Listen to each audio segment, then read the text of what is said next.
नमस्कार, मी Rajani frontline news Maharashtra या राष्ट्रीय यूट्यूब पोर्टल चॅनेलमध्ये आपले सहर्ष स्वागत करत आहे.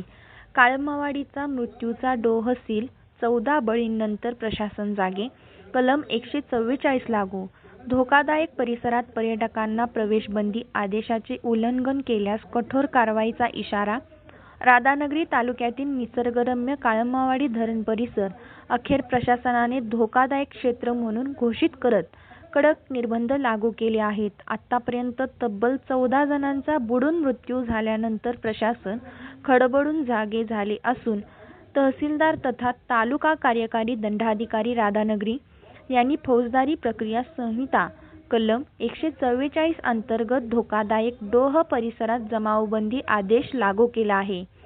काळमावाडी धरण परिसरातील खोल आणि अनियमित पाण्याच्या डोहामुळे अनेक दुर्घटना घडल्या आहेत. विशेषतः उन्हाळी सहली, पर्यटन आणि युवकांच्या गर्दीमुळे हा परिसर मृत्यूचा सापळा ठरत असल्याचे प्रशासनाच्या निदर्शनास आले होते.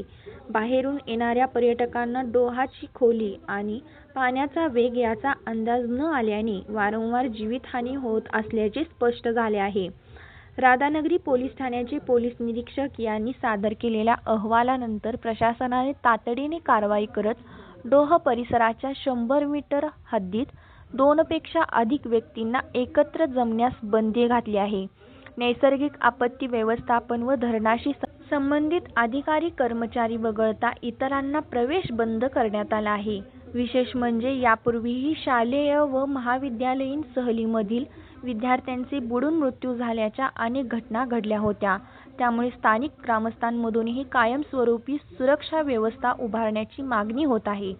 परिसरात इशारा फलक, सुरक्षा रेलिंग, सीसीटीव्ही आणि पोलीस बंदोबस्त वाढवण्याची मागणी आता जोर धरू लागली आहे. दरम्यान, आदेशाचे उल्लंघन करणाऱ्यांवर फौजदारी प्रक्रिया संहितेनुसार कठोर कारवाई करण्यात येणार असल्याचा स्पष्ट इशारा प्रशासनाने दिला आहे.